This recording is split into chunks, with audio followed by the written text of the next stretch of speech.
and welcome back to NCSY Pulse. My name is John Ackerman, and I am very excited to have a new guest with us this week, Arieh Bentolila from Florida, from Southern Florida, right, Arieh? Yes, that's correct. Okay, from Southern Florida, somebody who I became friends with, I think it was at that managers conference a few months ago, and we got to know each other a little bit more through the LEAD program, and someone who's quickly become a very good friend of mine. Arieh, welcome to the show. Thank you so much for such a beautiful introduction, John. Like, really. Arieh, it's great to have you on the show. Tell us a little bit about how you got involved in NCSY, this great career. Where did it all begin? So long story short, I was born and raised in Panama, and I grew up always with an urge. I believe, again, this sense of urgency is something that every Yid has. I mean, the question is like how fortunate we are, to connect with this like sense of urgency. But I always wanted somehow to change the world and put like a little bit of my input in all the things in general. I'm saying for the future of Klal Israel. And long story short, I lived in Panama. I graduated from high school. From a Jewish day school. It used to be the only Jewish day school in Panama. Nowadays there's more schools, but again, it was the only option back then. And I graduated from high school, and I lived in Israel for about 5 years. And in between, I lived in New York, in Brooklyn, New York, for almost a year. And then after that, I moved back to Israel. I met my wife, and then after that, we lived in Israel for a little bit. Then we came back to Panama, and I started working as a youth director in Panama. And that's Sure. when I would say, and it's a highlight in my career, actually, and I'm sure you'll love to hear this, John. Yeah. But actually, I just felt a little bit like I want to grow in my career. Like for real, this is the point where I want to fulfill my dream of actually being able to influence Am Israel, Klal Israel as a whole. And I really want to seek my career. I didn't see that I was going to grow more, at least as a professional in Panama, for sure. As I do consider myself a Bentora, as a Bentoira, I was going to grow in Panama, but not in my career. So that's when I once was invited in NCSY in a Shabbaton, and then I saw that Shabbaton and I was shocked. It was an Atlantic Seaboard Shabbaton in 2015. I was really shocked. That was actually when I lived in New York for that short period of time. And I just logged into ncsy.org. By the way, I had no clue that this was something that you were able to do. Again, I'm not joking. I just logged into the website. I saw be part of the family, like, those clinks like we're hiring. And I just, filled my information that I want to work in NCSY. I did tell my wife, don't worry, I don't think we're going to move to America. Nobody will ever hire me. And again, I think I was right. A weird guy from Panama, you need to do all the visa and, all those forms and all that lawyers, how to get into work in America and legal and all that. Nobody will hire me, so don't worry. But I applied just to see what happens. And then that's when it started. I just started getting interviews by almost every regional director in NCSY back then. Almost everyone got me to an interview. And it was an awesome experience, I would say. So Arieh, you got your start, you went on a Shabbaton, you came into the organization. Like you said, you just sort of figured, hey, why not? I see the website, let's give it a shot. And boom, here you are. You started off in Central East NCSY, and now you are living the dream in Florida, obviously. So good weather all year round, which is a little bit different than Detroit. So tell us about how did you get started in Detroit, and what was it that brought you to Florida? Sure. So I met amazing people on all these interviews. Like I was interviewed by many regional directors, great people. Just to get an interview from these people that they give their soul and they pour their love to Klal Israel and our future, the future of Am Israel, which is the teens, the youth in America. I was just amazed. I was sure, like, I want to work here. But on the other hand, I'm not going to lie, I was extremely scared. When I say scared, it's not because of my English. I'm sure that everyone is noting my accent. I mean it. Like, I was afraid. I was like, I'm not going to move to America. Like, on one hand, I was like, sure, let's go, let's jump. But on the other side, I was like, and again, this is something I discussed with my family. We just had a child, my firstborn, he was born 2021 actually, but we were actually saying, I'm not sure if I want to move to America. Like, again, how I'm not used to that. We're not used living, not close to the family. Sure. My parents are in Panama, and although my wife's family, they are in Mexico. But anyway, it's kind of the same, the communities, if for people who know both places. But again, I was worried, and suddenly I met Rabbi Tali Friedman, and there Sure. was something different about Ratali, and he's like, you have to come to Detroit. Like, you have to come just to see, like, as a visit. Like, I'm gonna have you, like, just come. And I was like, well, it's hard. We have a son, Yeshua. He's 2 months old. How are we gonna travel with him? It's a schlep. And then I remembered, and I even told Tali, like, look, we can't do it. Like, thank you so much. We can't even go to visit you. And I was shocked that he was shocked, as if we have been, knowing each other from a long time ago. He was like, no, you have to come. You don't get it. You need to come. Like, I actually have like 3 available positions as chapter director. And again, like, you have to come just to see, whatever, don't worry. And I told him, I'm sorry, I can't. My son doesn't have a visa. And that's, again, like, to enter the country as a tourist.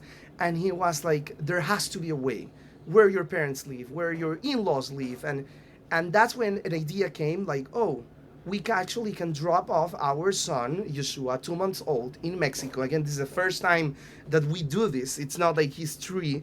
And we dropped him by my in-laws, and we took the flight from Mexico to Detroit. And it was the summer. I think Tali did that on purpose. It was June. And we saw the community, and we were shocked in a good way. We were very shocked. And I would say that Central East was love at first sight. I'm not joking. It was really love at first sight. Just looking at the region, and again, it was really love at first sight. So you come into NCSY, and I know Rabbi a long time, and he's as good as they get. Amazing director, Central East. His team is fantastic. Menachem Tannenbaum's a very good friend of mine. So what would you say, you're just telling me the story, how you were blown away, love at first sight. So I want you to take a step back. And let's say there's somebody else coming who's saying, I'm interested in working at NCSY. Maybe this is a place for me. And that person comes in and we say, who you should speak to? You should speak to Arieh Bentolila, because he is the man. He's the guy that you want to talk to about coming into NCSY from a different perspective. A lot of times people, they'll come to NCSY and they were an NCSYer in high school, or maybe they were an advisor when they were in college, and they've come along the way. They know all the terms. They know what a JSU is from a TJJ, from an everything. They know all the lingo, right? But coming to NCSY, where you begin as a city director, and that's your first sort of entry point into the organization, is a very different experience. So if somebody were to come to you and say, Arieh, John said that you're the guy, you're the one to talk to about starting a career at NCSY, what would you tell that person? I mean, well, first of all, and this is something I will do even before telling that person something, I will actually try to see, and actually I'm amazed, but this is something I learned from Tali, right? I'm not sure if he will like that I have been mentioning him so far a lot, but again, I will actually ask that person, I will want to see what's his agenda, like why he's thinking about joining NCSY. Like, I mean, I believe there's 2 types of people. There are people that they love working in these beautiful outreach organizations, the Kiruv world, and trying to get more of our dear brothers and sisters closer to their Judaism. But there are people who do that because they like doing that, or they have, good connections, and they are very, like, easy people to relate and approachable. But there are other people who they take that a step. There are people who take that into the next level, which is like, I actually want to pour my heart and soul into that. So, of course, I mean, depending what the person wants, I will actually try as much as I can to encourage that person, like, definitely.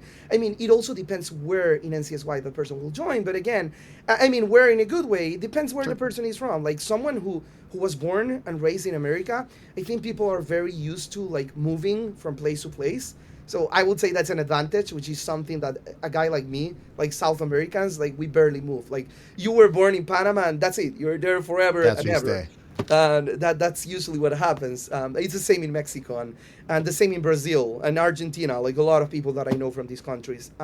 Although, again, I do think I will tell them that it's an awesome place to work. I mean, in terms of all the family, it's very much like a family. Like, I mean, let's take StaffCon as an example. It's a huge event. There's a lot of people in the staff conference, in the national conference, and years go by. The first year I went, I barely know people. Okay, fine, whatever. But then the second year, I'm amazed to see people that remember my name, but in a good way. Like you feel connected, and that itself, it's something that it doesn't have a price.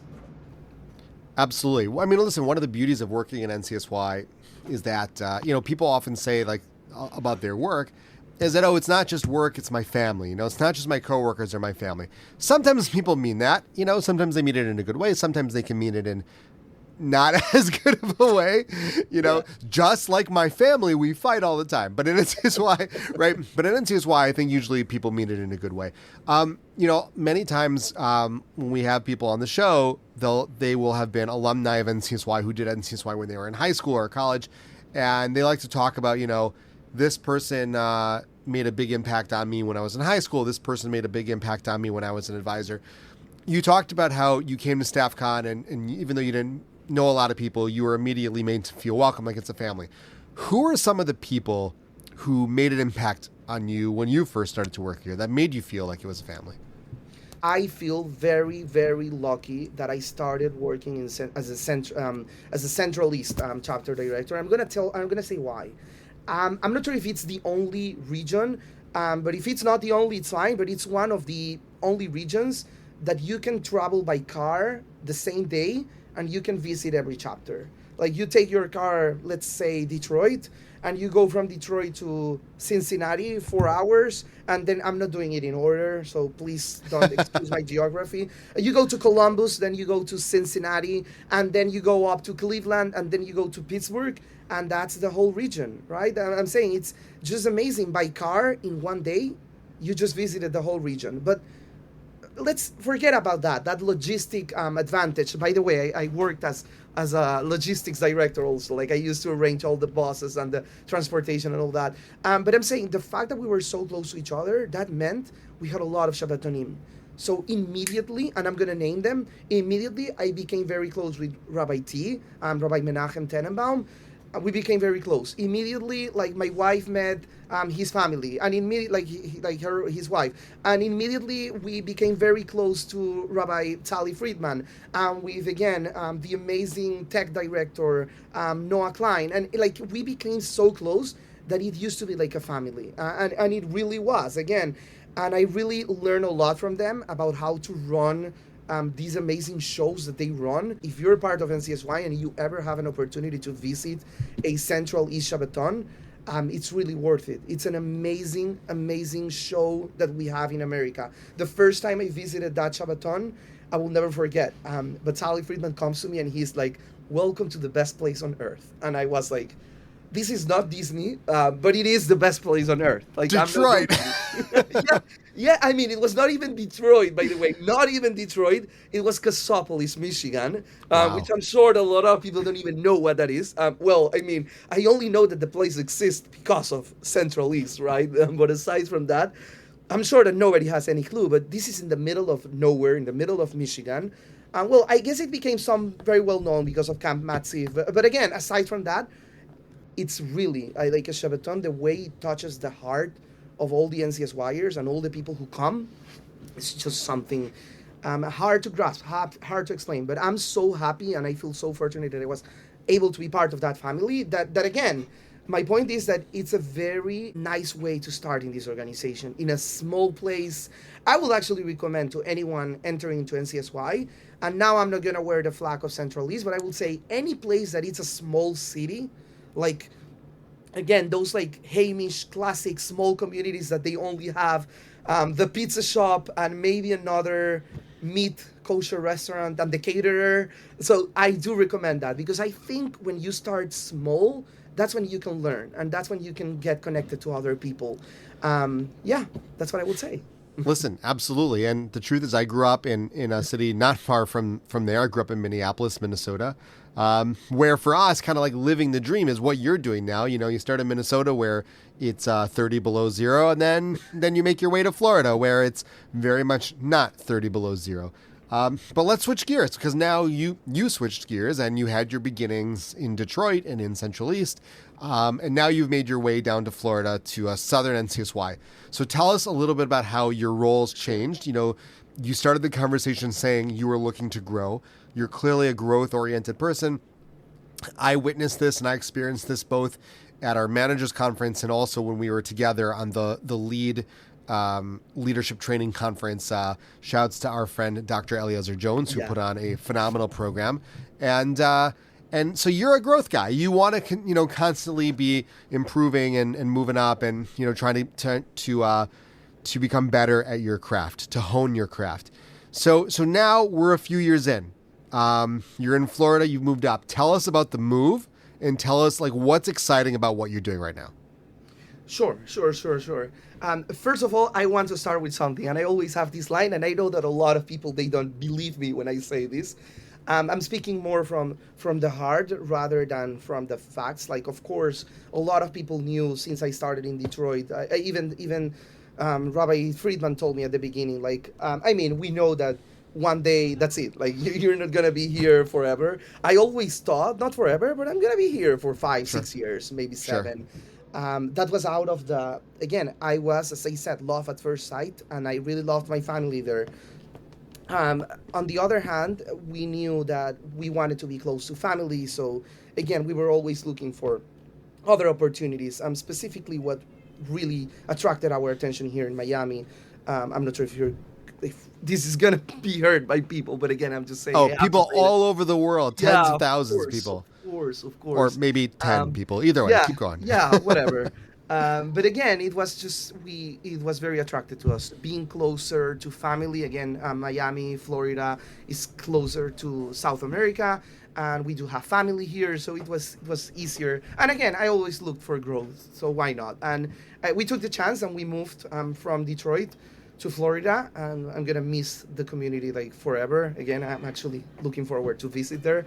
But again, once in Miami, I started working in 2 positions, actually. NCSY became, I would say, my second job, my job. I will not call it second job, but it's now I have 2 jobs. They do, again, relate a lot, but I started working as Jewish Life Director in a school here. It's a community where a lot of students, I would say the majority of the students, they come from South American families, which again, my Spanish, it does give me a huge advantage connecting with them. I'm not sure if my Spanish or my accent, because these are all things that they were born and raised here. Again, John, you laugh, but they were born and raised here. And this is the type of people, when they talk to their parents, they speak in Spanish, super fluent and with the proper accent, not as Americans. Not as an American speaking Spanish, right? Sure. They not like me speaking in English, right? They speak proper Spanish, but when they have to speak in English, they have a perfect English. And whenever it comes to me, it's just funny. They make fun of my accent. I mean, it used to be the same up in really. They make fun of your accent because you sound like to me. Your English is amazing. Your Spanish is amazing. So to me, it's wow, Arieh is, the language master here. Thank you. I'm actually gonna do this very often, John. If you keep speaking about me so highly, I'm gonna ask you to be part of the show again.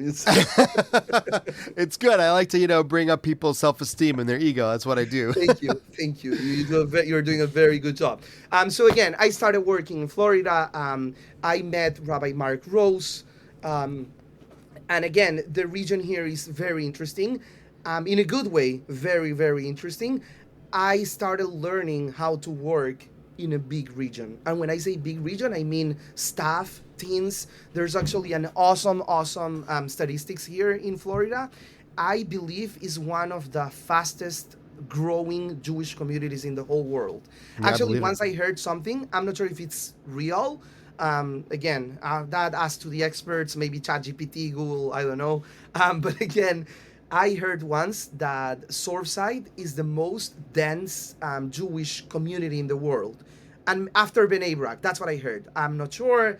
I do know that whenever you walk in Surfside, you see a Yid for sure. Every meter there's like, so it's awesome, but it's different at the same time. I mean, that being said, it's really different. It's no longer the six kosher restaurants. It's like, the big community. People come here to visit. It's growing, and it's like, wow, where should I start? My role specific, going into more my role, I started last year, so this is very recent. I started being in charge of the day school crowd here in Florida, in NCSY, I mean Southern. Something that we were really struggling is actually to involve day school teens in NCSY. We are very successful in the JSU. Not very, I'm saying not like we're not good, it's just something that was very missing, which is the day school space. We started building that, at least putting everything more into the ground, like really bringing it into real life, at least recruiting some teens into summer programs, which I'm personally like super excited. I'm not sure, again, I'm like super, super excited. There are a lot of teens that I know that they are going into TJJ this summer. More teens and people liking this and joining our spirit and our awesome and beautiful community of NCSY. So again, that's something exciting. You have all these teens, they're coming through your system, right? And clearly you're a good influence. You have a great leadership dynamic. And I know I've heard many, many times that your students really look up to you and they love you, which is phenomenal. But as they go up and as they mature and they graduate, all these kids are going into a very challenging environment now. Most of them, or I should say many of them, will go to Israel. Many of them will not go to Israel. What would you tell, for the kids who are going to Israel? Obviously, they're going to have their own kind of like sets of challenges. But to the kids who are not, who are maybe transitioning to life on a secular college campus, which is tough. You don't have the NCSY infrastructure. You don't have that same family vibe. And obviously there's the anti-Semitism on campus that's very tough to deal with. If you could give advice to teens who are graduating now and kind of like entering, college life in this environment that's not really easy, what would you tell them? I will tell them that as much as they can, one of the first things that they need to do as soon as they get settled in college, which is part of something they have to do, they need to find, I would say, two things. They need to find close people who they can be friends with, like good friends. Like not always they go with a friend. Right. So if that's the case, they need to find very good friends, people that think like them, so they won't feel lonely. And the second thing that I will tell them, they have to be part of something. I'm saying like an organization that brings Jewish pride. That being said, I do think NCSY Alumni is an awesome opportunity. And again, like all these organizations, like once you're in college, you need that. Like you need somebody that you can actually rely and hold to. And I would say that's very, very important. Like I'm saying, now I'm sharing a personal story. This Sure. is something I never thought was going to happen to me. And by the way, I'm that kind of guy that when I graduated from high school, I was not the most religious person. I never saw myself being called a rabbi, actually. I never, ever. And suddenly it just happened again. But I said from the beginning, I'm going to go to college, but I'm going to go to Israel. Why? Because there's no anti-Semitism in Israel. So why not? I'm going to go there. Right. And to my surprise, a few years fast forward, I'm sitting in the Hebrew University of Jerusalem, and I'm in the classroom, and suddenly I had a classmate was sitting next to me, and she was openly a Palestinian. Everything was fine. Again, she's a Christian, so everything is supposed to be fine. But one day it started that we brought like desserts in the class, and she had a knife, right? And she was cutting the cake. And she said a stupid joke like, oh, a Palestinian with a knife. Everybody runs. And I'm like, and people laugh. Like even Yidden, they laugh at the joke. And I'm like, are you out of your mind? Like I really told her, like, and by the way, I'm not going to lie. This was 2015, a year, either 2015 or 2016. But it's the year where a lot of attacks happen in Jerusalem, in East Jerusalem specifically. Right. But a lot of terrorists, they came out with their knives. And by the way, one of the victims was my very own rabbi in yeshiva. So when she said that in the class, I was like, you're just crazy. Like, you're insane. And not only that, like, she got back to me and she's like, we had like a little bit of an argument, but to make the long story short, she was like, oh, why? Because of the occupation of the Israeli people. But then, even worse, I saw the teacher supporting her, and that's where I said, you know what? No worries. Wow. I stay quiet again for my safety and for the safety of others. I didn't want it to get into too much trouble. The year was I was almost ending my master's degree. But my point is the following. Sometimes with liberals is when we feel like that's it. Like, they talk about freedom, but that's when you feel like you're not free at all. But I realized that you want to be safe. You need to have friends. You need to have support. You need to have an organization. Back then, I was very lucky. I was in yeshiva at the same time, so I had a lot of support from my Rebbeim and everything.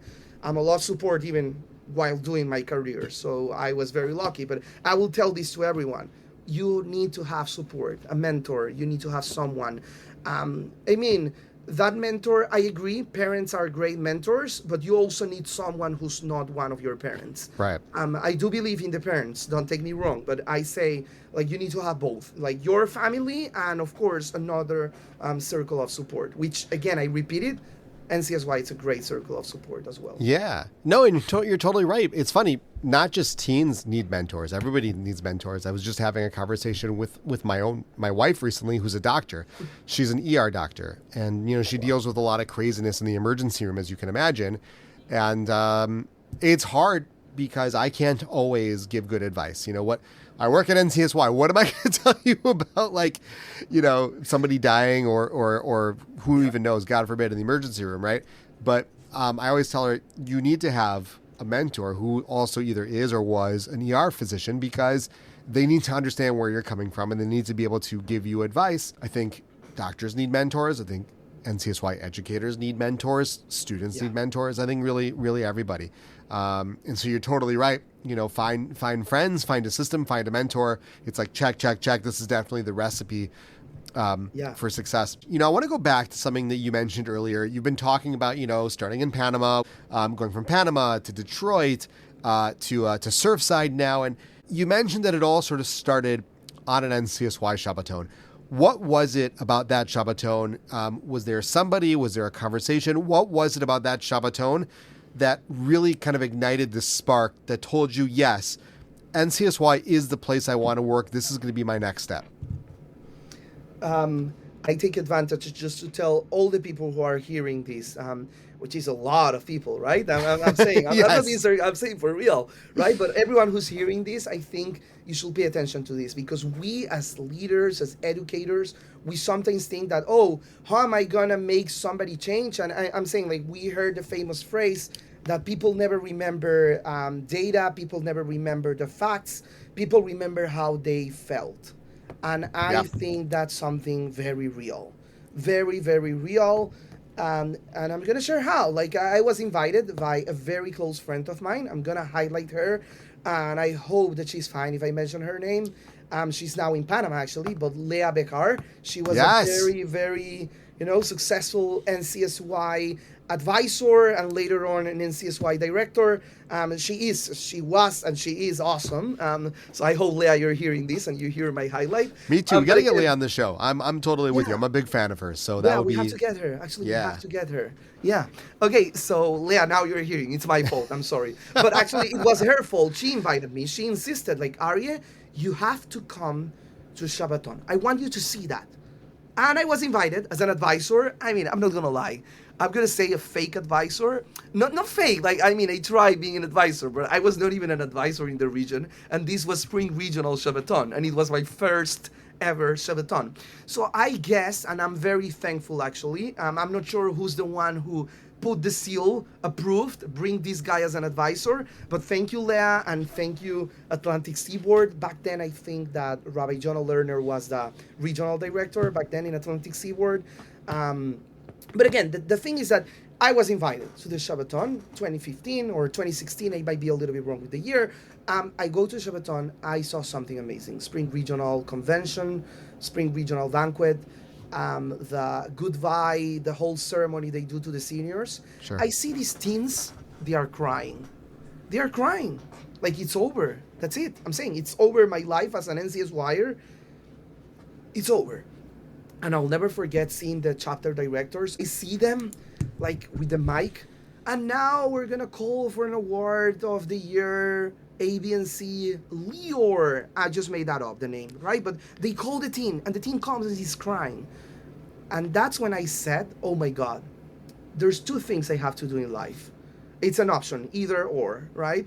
I'm saying like, either I bring this to Panama, like this Ruach, like this type of programming, which I think that nowadays they did a very good job in Panama by bringing that. It was not me. I don't take any credit for that. But I said either I bring that to Panama or I end up joining to NCSY.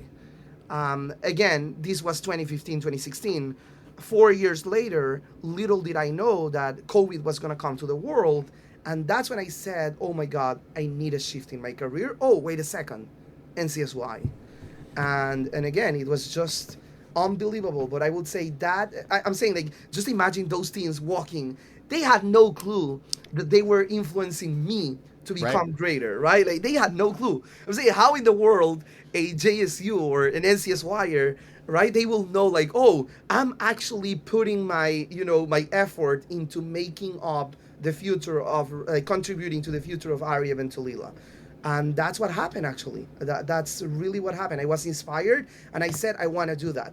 And little did I know, fast forward, I see myself a year ago in the Central East Spring Regional Convention, and I was just shocked. And I had these teens, but they were my teens. I'm saying, like, not my teens. I don't like saying my teens, but they were the teens that I worked with during the whole year. And I'm like, wow.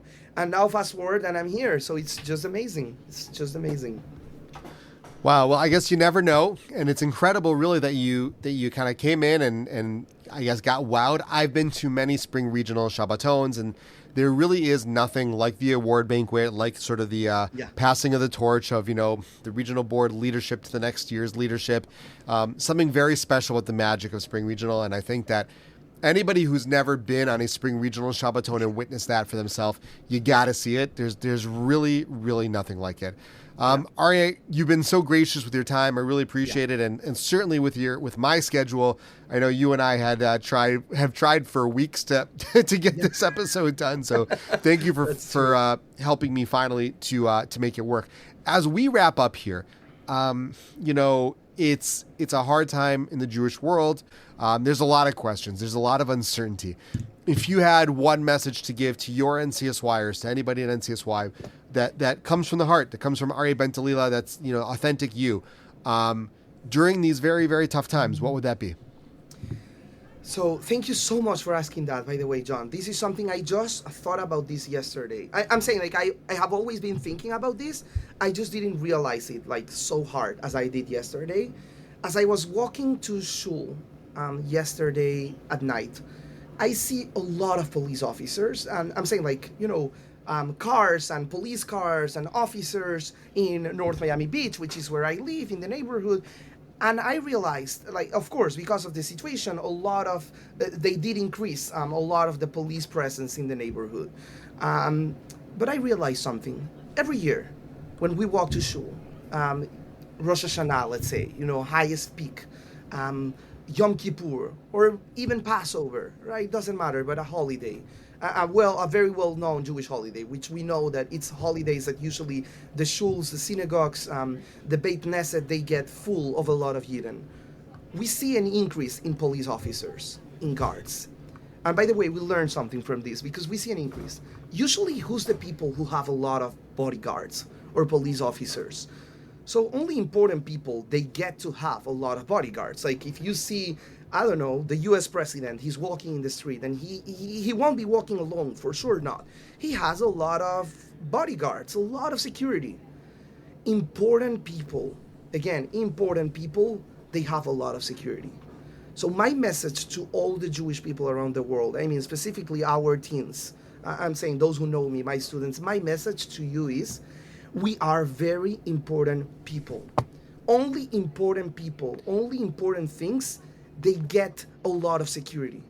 And I'm saying, just think about this, but a random community in North Miami Beach, which is not even, I'm saying, like, I'm sure it's not the most important neighborhood in the whole America. And we get a lot of security because something that it's happening thousand miles away from us, we are important people. You know, somebody gets hit in the other part of the world, and we need to be secure because we are important. They are guarding people who come to the shul and they pray. That's what they are guarding.